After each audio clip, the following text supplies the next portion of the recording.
Oke, selamat datang. Assalamualaikum warahmatullahi wabarakatuh. Waalaikumsalam warahmatullahi wabarakatuh. Kembali lagi dalam episode selanjutnya dari The Nyala. Silau.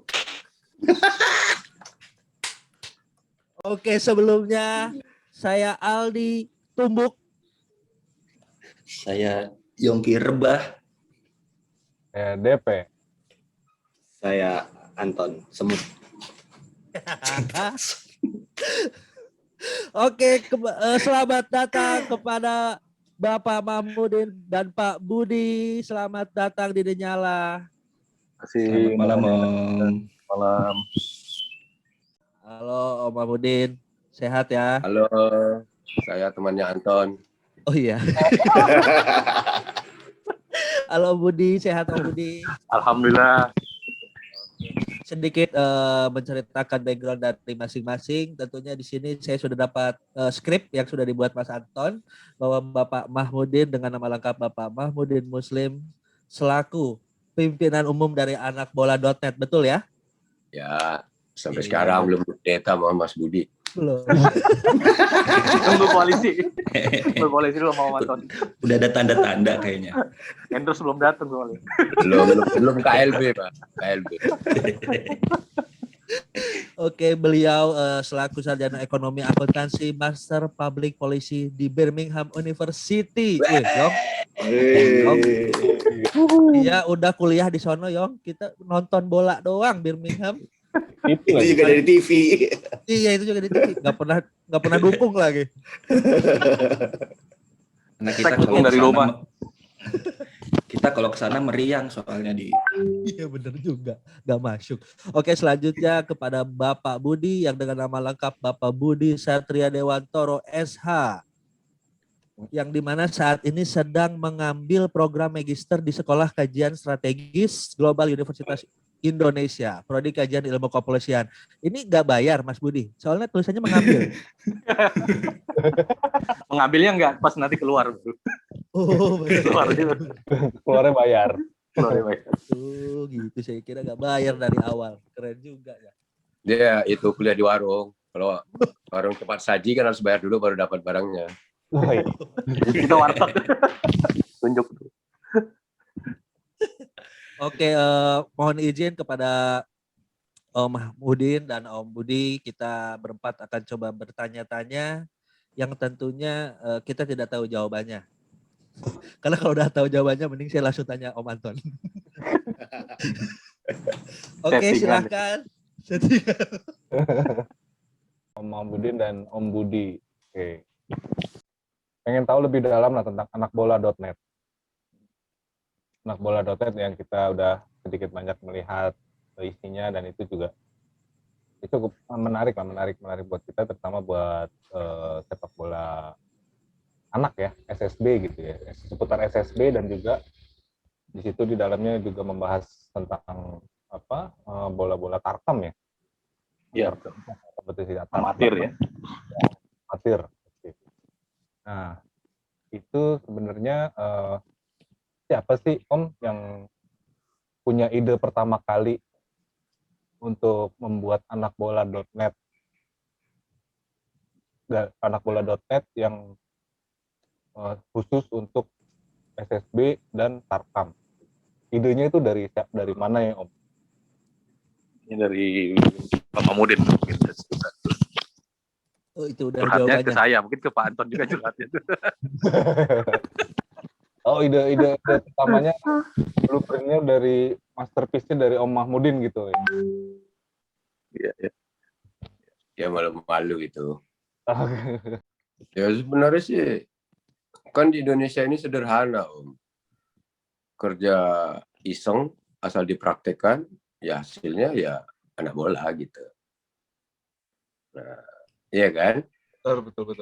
Nah, kalau serius-serius biasanya gagal. Kalau idenya terlalu serius, terlalu normatif gitu, karena kan orang Indonesia nggak terlalu suka lah. Anak bola itu muncul sebenarnya cara kita protes sebenarnya Om. Ya, ada PSSI, ada Kemenpora, ya ada nggak ada dia ya orang main bola kok gitu. Nah sayangnya kan yang menggerakkan sepak bola ini kan anak-anak ya, anak-anak, orang tuanya, kemudian yang tadi amatir itu yang Tarkam kita kenal di Indonesia itu, malah nggak pernah diperhatiin kan sama pemangku kepentingannya kan. Ya. Ya mungkin ya karena kan kalau membina anak-anak atau Tarkam itu kan keluar duit, Ya. gitu. Ya. Kalau dia mengelola liga dapat duit, mungkin di situ bedanya gitu. Sehingga kemudian ya kita berpikir ya kenapa nggak kita bikin aja ya, kalau soal pemilihan nama kenapa anak bola ya biar gampang aja sih ya, nggak ada inilah, nggak ada ritual harus mandi 7 kembang, nggak ada, agak mudah sebut aja Biar eye catching aja ya Om ya, biar gampang diingat-ingat lah ya. ya. Tapi tujuan ininya sebenarnya bahwa teman-teman yang membina secara lillahi ta'ala kan banyak yang di sekolah sepak bola itu kan tidak diberi ruang. Ya kita cuma bisa bantu, ayo kalian mau bagus mau jelek, ayo kita liput, kita naikkan, sehingga mudah-mudahan itu bisa memotivasi kepada teman-teman pengelola sekolah sepak bola di seluruh Indonesia, demikian juga yang Tarkam itu. Ya, sehingga mereka termotivasi. Kalau ke atasnya ya itu tadi saya bilang, ya ini bentuk kritik kita. Ini loh, Indonesia punya sumber daya sepak bola banyak banget, karena kalian nggak pernah bina, tapi kalian pengen juara Olimpiade atau juara Piala Dunia, ya mimpi Pak. Mimpi yang sangat panjang banget itu. Iya kan? Nah sementara kita punya resource-nya banyak nih, bertebaran di mana-mana. Makanya kan nggak heran kan kalau pelatih-pelatih asing datang ke Indonesia. Dulu Pep Guardiola, Sir Alex Ferguson juga pernah bilang gitu ya. Pasti mereka komentar satu kalau kita tanya, gimana prospek Indonesia? Bagus, talentanya bagus. Tapi sampai umur 15, habis itu udah hancur. Nah iya itu. Iya kan? Nah, makanya timnasnya atau Pak Meo lah ya di kita orang Indonesia ya, masa dari 250 juta nggak bisa cari 11 pemain bola sih? Iya, betul. Padahal sumber dayanya ada gitu. Iya. Nah itulah kenapa kemudian anak bola coba hadir, ya karya kecil lah. Karena kita ini kan dari dulu kalau memprotes, mengkritik dengan karya apa, tidak dengan ngomong-ngomong. Kalau ngomong-ngomong itu cukup di DPR aja, bukan urusan kita itu. Tuh, capek Om. Sampai pembusan juga nggak ada yang dengar. Kalau tulisan kan masih kapan aja mau dibaca bisa gitu kan? Ya. Istilahnya begitu ya. Nah, itu tulisannya dari mana ya Om? Bagaimana bahan-bahan tulisannya kan dari Sabang sampai Merauke itu kalau saya baca ceritanya tuh. Ya. Itu apakah ada kayak sistem kontributor atau ada pasukan anak bola.net di mana itu gimana Om? Boleh? Ya, memang konsepnya anak bola sebenarnya kan karena kita bikin itu juga dengan uang pribadi ya Mas ya. Masuk desain logo itu Pak Anton itu yang bikin itu. Besar sekali jasanya. Memang Pak Anton spesialis logo Pak Mahmudin. Ya mudah-mudahan nanti kalau sudah almarhum kita kasih nama jalan Pak Anton nanti. Stadion. Ya.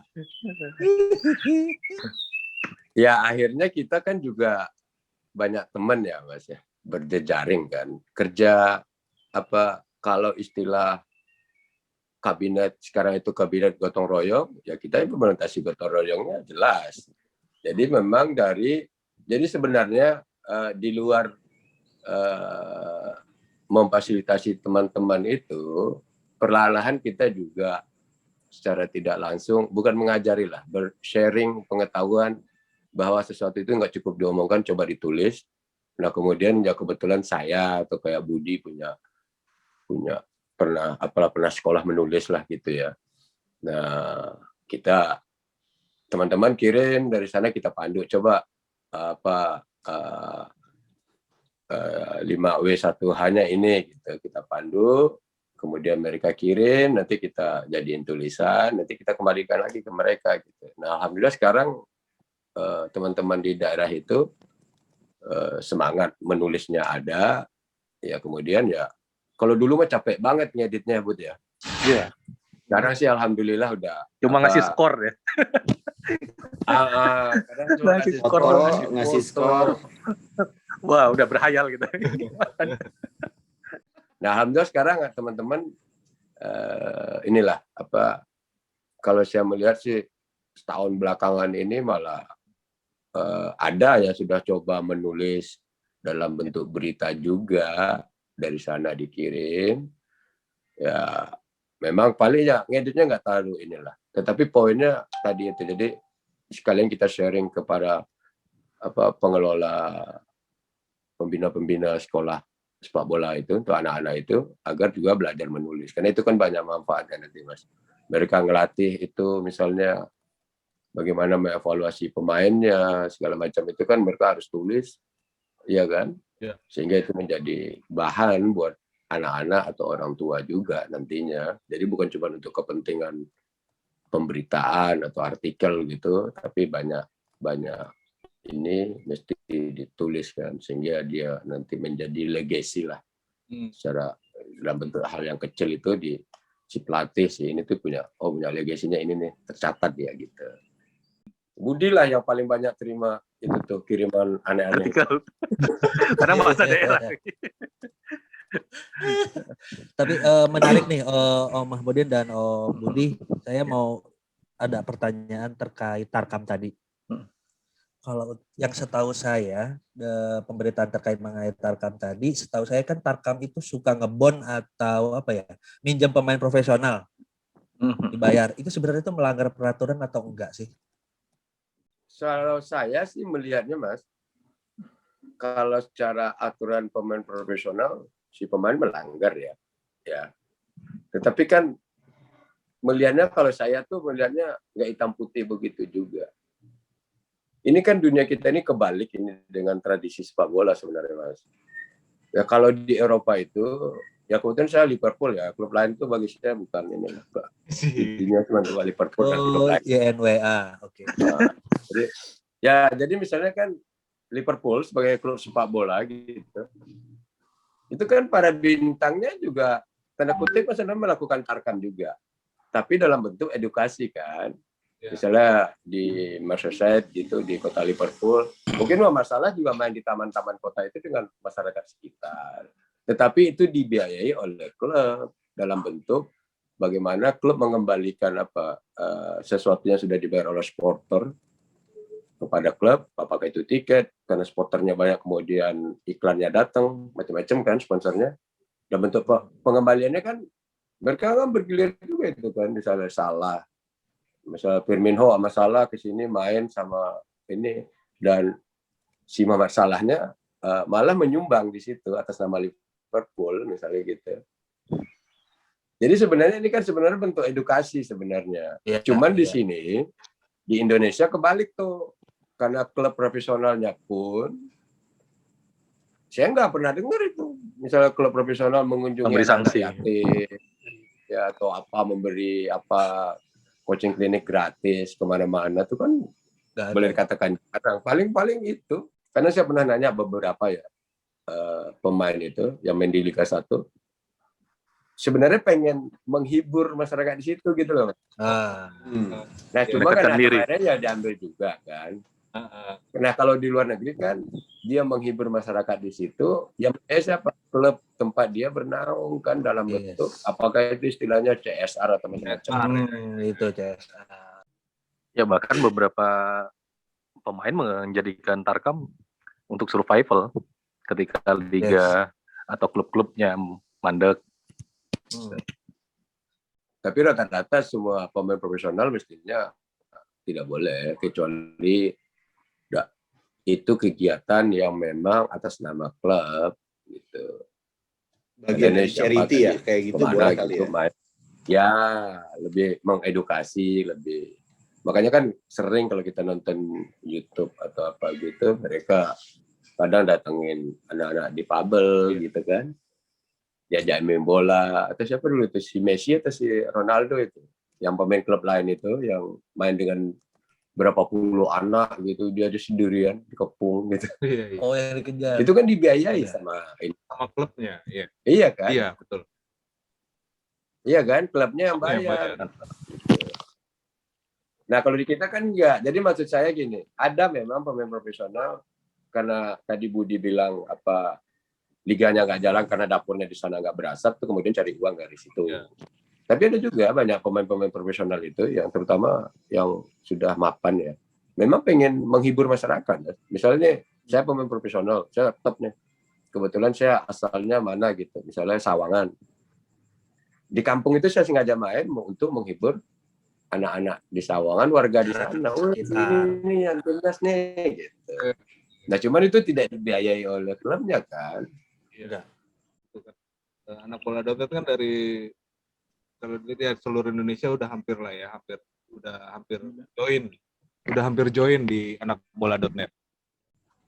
Ke anakbola.net itu gimana ya, Pak? Apakah mereka bisa bergabung ke anakbola.net atau harus daftar atau bagaimana biar mereka bisa join di anakbola.net dan mungkin akan banyak mendapat ilmu dari anakbola.net gitu? Gimana Pak Budi? Oh, kalau untuk kita expose syaratnya mudah sih Mas, cukup kontak komunikasi dengan kita. Biasanya banyak yang awal-awal itu tanya selalu gimana caranya bisa masuk Bang di berita. Ya udah kita kasih panduan karena keterbatasan personil kita, jangkauan kita terbatas. Bisa nggak mengirimkan artikel berupa opini, berita. Nah berita kita breakdown lagi, misalnya rencana mau bertanding atau hasil pertandingan. Nah, ada yang kebingungan, kita kasih panduan tadi seperti kata Om Mudin, kita kasih pertanyaan, misalnya lokasi, waktu, yang 5W1H itu lah. Semuanya kita pandu mereka. Jadi syaratnya sangat mudah. Selama mereka share informasi ke kita, sesuai tadi panduan, minimal 5W1H-nya terpenuhi, dan foto ya. Makanya kalau mungkin lihat anak bola kan fotonya ada yang kadang kualitas bagus, ada yang mungkin agak buram dan lain-lain ya. Itu memang orisinil dari ini ya, dari teman-teman itu yang ya secara tidak langsung kita sebut sebagai kontributor lah.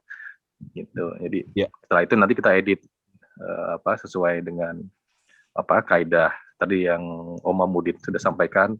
Bahkan kita agak strict, misalnya kata-kata atau diksi-diksi pun itu sebisa mungkin tidak bernilai negatif. Misalnya mungkin di banyak media mainstream kalah telak, bahasa telak aja nggak boleh. Rubah tuh judul, langsung ditelepon tuh saya. Nggak boleh katanya. Paling mudah itu DM aja akun IG kita. Oke. Ya. DM akun IG ya. Ya. Nanti kita kasih panduan atau guidance lah. Tapi gini nih, gue sempet ngobrol sama Om Mahmudin. Ngobrolnya sama Om Mahmudin doang. Om Mahmudin nggak diajak. Sering. Ngopi berdua doang, gue Bintaro. Jangan blok-blokan gitulah. Kalau guyup lah, mulai guyup. Jadi sebetulnya hasil obrolannya instruksinya langsung nanti.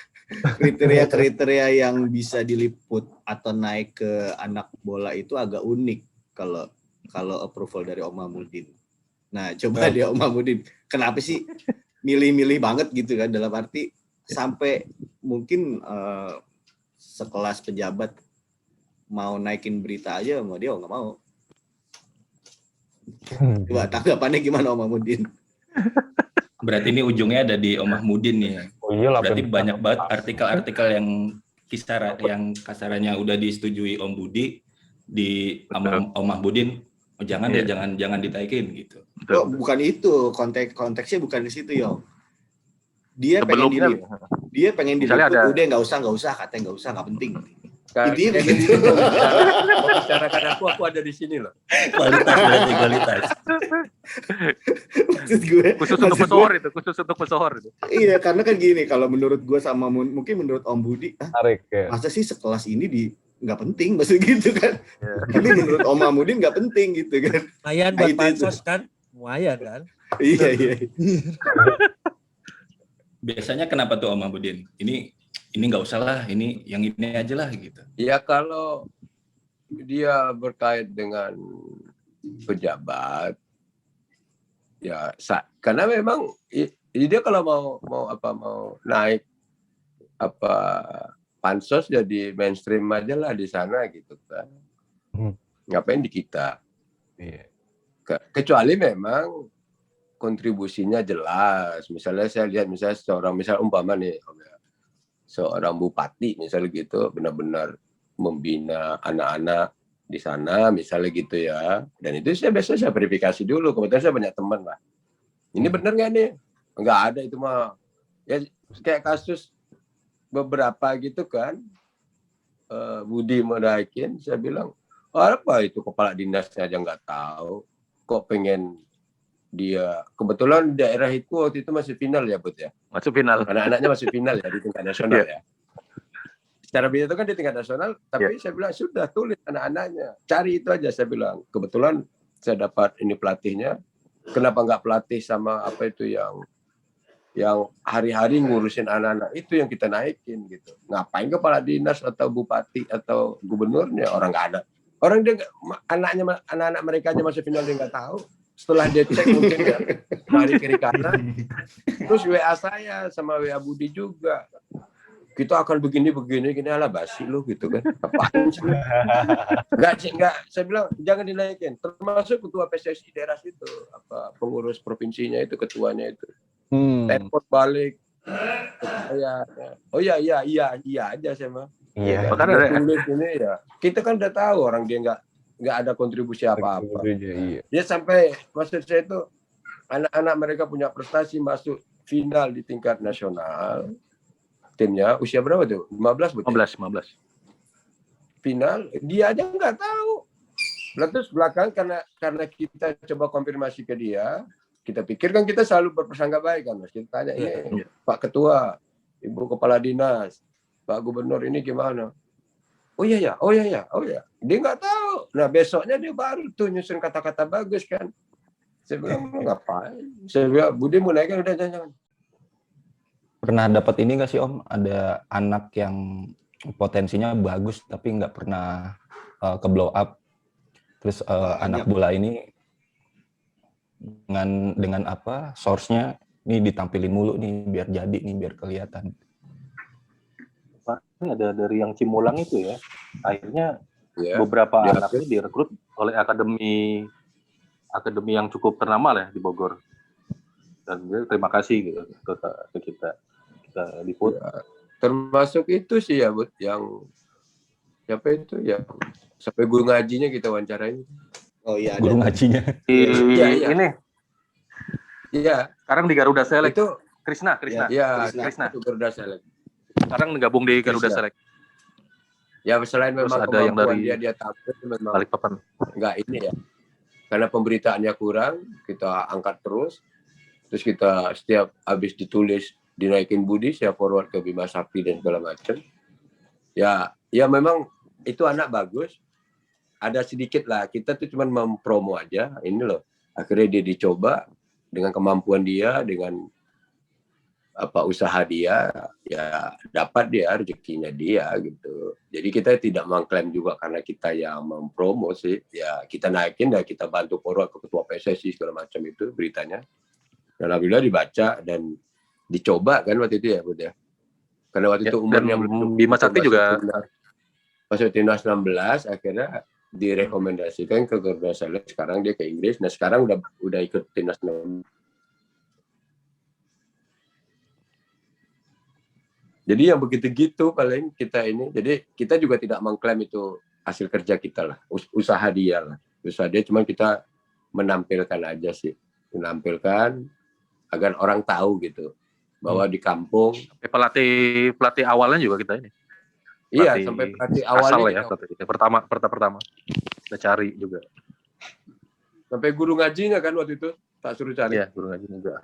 Karena memang itu Mas, maksud saya juga itu bagian dari mendidik tuh anak bahwa lu tuh jadi bukan karena usaha lu aja, ini banyak orang berkontribusi ke lu. Untuk macam-macam lah ya. Banyak yang endorse lah ya. Ya, ada saham guru ngajinya di situ, guru TPA-nya, ada guru ini macam-macam. Sehingga nanti mudah-mudahan dia punya karakter, attitude yang bagus. Kalau jalannya bagus, ada rezekinya di jalur profesional yang hebat gitu ya. Nah, ayo ingat tuh, nanti kalian ini apa pulang, ayo ajak anak-anak ngajinya main bola atau apa gitu loh. Jadi lu nggak besar sendiri, kita hidup itu banyak orang punya jasa ke kita gitu loh. Tapi jujur sih, Om Budi, Om Mahmudin, saya kalau secara pribadi metain pemain bola ya dari olahraga bola, kalau saya bingung, susah tuh maksudnya. Kalau dulu kan memang saya pengalaman misalkan main baseball nih. Kalau baseball kan memang dilihat individu yang harus benar-benar menonjol, jago gitu misalkan. Nah kalau bola kan ada yang memang benar-benar jago, tapi individu dia nggak teamwork. Ada yang teamwork tapi biasa-biasa aja, gitu kan. Nah itu metain sepak bola kan susahnya di sana. Nah itu sebenarnya apa sih kalau yang dilihat tuh kalau dari anak-anak tuh? Ya namanya anak-anak juga kan kadang-kadang kalau kita lihat di video-video kan sendiri bawa bola ngegolin. Ya hasil akhirnya yang dilihat, oh dia bisa ngegolin nih. Ini Om Mahmudin tuh yang punya pengalaman ngegolin kena marah pelatihnya tuh. Ngegolin sendiri tuh. Nah karena bola kan susahnya itu. Malah salah tuh. Malah salah Ya. katanya. Mencetak Ya, gol belum makanya- tentu bener. Sepak bola itu kan dibilang kesebelasan kan. Dia permainan tim kan. Itu jadi ya itu misalnya di beberapa tingkatan usia gitu misalnya kan ada tingkatan usianya. Misalnya dia 8, 9, 10. Itu bergembira aja seperti tadi dibilang itu, bawa aja bolanya, biarin aja dia bikin gol sendiri dari bawah sampai ke atas, biarin aja gitu. Karena memang dia dalam tahap bergembira mencintai sepak bola, pelan-pelan baru teknik. Senang dulu. Senang dulu baru pikir menang. Nah itu kan itu tadi salah satu poin misalnya sport science itu nanti memberi kontribusi di situ tentang psikologi anak macam-macam kan, bukan jurusan kejuruan olahraga itu gitu, sport science itu gitu. Nah maksud saya ini kan banyak disiplin ilmu dia masuk ke situ Om, ya kan? Nah sehingga memahami perkembangan usia sama perkembangan anak itu, tadi saya di awal saya bilang semua pelatih dunia bilang Indonesia punya talenta bagus, tapi di usia 15 sudah selesai, nggak ada. Ya kan?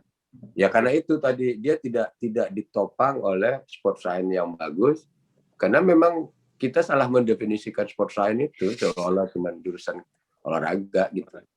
Karena itu pada banyak ilmu kan, ada ahli gizi di situ, ada ahli tulangnya, ada perkembangan otak mungkin, ada psikologi anak, macam-macam lah. Ya kan di situ itu berhimpun sehingga ketahuan ini begini, nanti baru dia akan terseleksi menjadi 11 orang yang bagus, bahwa kan sebenarnya saya melihat tuh sepak bola itu sederhana sih, harus ada bagi peran gitu, bahwa media misalnya, media darling itu kan orang kalau dia bikin gol kan, iya kan, nah itu kan cuma soal, maksud saya itu kan kebutuhan industri media massa. Iya. Kalau dalam konteks itu kan kadang-kadang kita bingung kan, ini mainnya bagus gini-gini, tapi yang menjadi legend itu malah orang yang jarang muncul kadang gitu di sebuah klub gitu ya. Karena memang dia punya peran penting juga di situ kadang-kadang. Nah orang-orang itu, maksud saya kalau di level yang begitu, dia tetap namanya ke-11 orang dia bermain. Nah, itu kalau yang kita lihat di TV apa sih pengamat segala macam itu kan kalau dia tidak dapat kalau dalam ilmu jurnalistik itu kan dia mesti tetap harus ada debatable-nya gitu, ya kan, sehingga menarik kemudian dibaca orang. Oh ya ini itu kan cuman menurut saya itu sisi yang ada di ruang lain dalam sepak bola sebenarnya. Jadi industri-industri lain yang mengambil keuntungan dari sepak bola menurut saya sih. Jadi saya nggak setuju tuh misalnya ada ya misalnya kebayang nggak misalnya kiper gitu, kapan dia mau bikin gol? Nanti kalau dia bikin gol sendiri, gol bunuh diri kan. Patokannya itu gitu, iya kan? Iya. Kalau kayak jago free kick. Silaver. Berarti harusnya nanti tuh nggak ada nggak cuma hanya gol terbanyak atau gol terbaik, berarti ada tackle terbaik, tackle terbanyak gitu. Iya. Enggak, makanya kan sebenarnya kan kalau Tackle paling sopan. kalau coba Izin dulu mau tackle.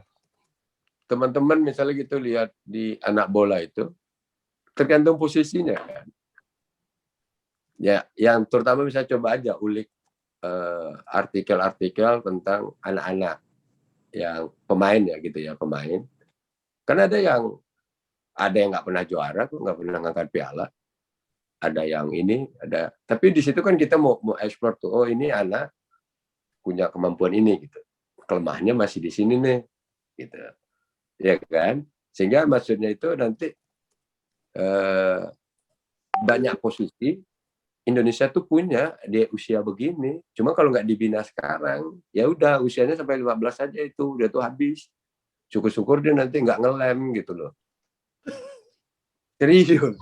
Kan sebenarnya bola ini kan ngindari. Tahu dulu dia pemain bola, kecil main bola, cerita.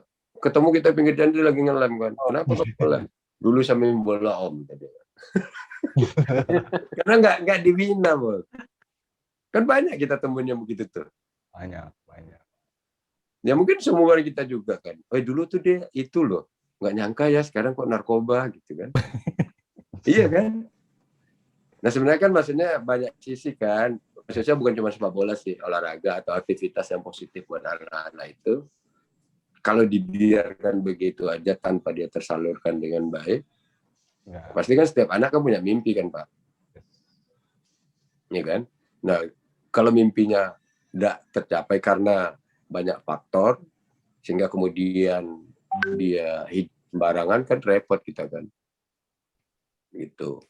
Nah anak bola sebenarnya hadir salah satunya itu ini loh, ayo selain bentuk mengkritik ke PSSI sama Kemenpora, ini kita punya sumber daya banyak, kalau kalian serius ayo kelola dengan baik, mudah-mudahan kita mimpinya mau ikut Piala Dunia kayak mau juara Olimpiade segala macam insya Allah. Bukan cuma di sepak bola, saya di semua olahraga. Ayo, jangan udah ini kemudian baru ini itu kan repot nanti gitu loh. Ada hal menarik sebetulnya di dunia SSB. Kalau kita harus terima kasih dengan operator-operator liga ya, seperti Top Score, Kompas, IJL, IJSL atau apapun lah, semuanya. Tapi kalau anaknya itu sudah berhasil mencapai pemain timnas yang menggunakan baju Garuda merah, tolong diberitakan juga dia dari SSB mana. Tanpa SSB kalian nggak akan bisa mengirimkan anak itu ke timnas. Harus ada rootnya ya. Yes. Karena itu wajib mas, bukan harus ada. Jadi aturan wajib itu.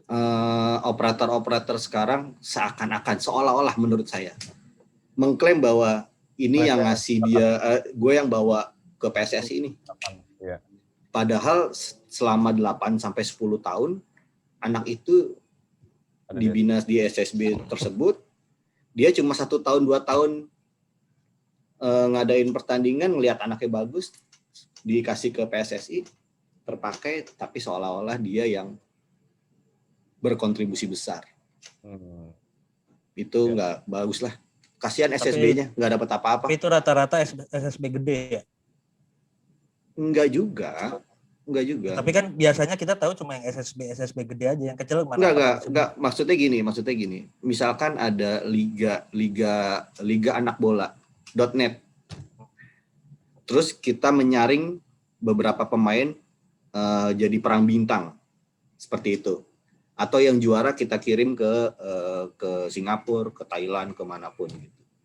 Nanti kita memberikan ke PSSI, anak hasil pertandingan yang udah gue buat nih ada 22 pemain lo yang bagus, diseleksi, dipakailah sama PSSI. Nah nanti anak bolanya yang mengklaim bahwa gue yang dapetin anak itu. SSB-nya nggak. Harusnya kita menginformasikan juga bahwa anak ini dari SSB ini. Tapi besarnya terlihat dari PSSI-nya di kompetisi yang anak bola buat seperti itu. Jangan lupa sejarah. Jangan lupa sejarah. kulitnya Jas merah. dibuang. Jas merah. Itu sebenarnya aturan FIFA-nya SSB-nya mesti dapat duit, Pak.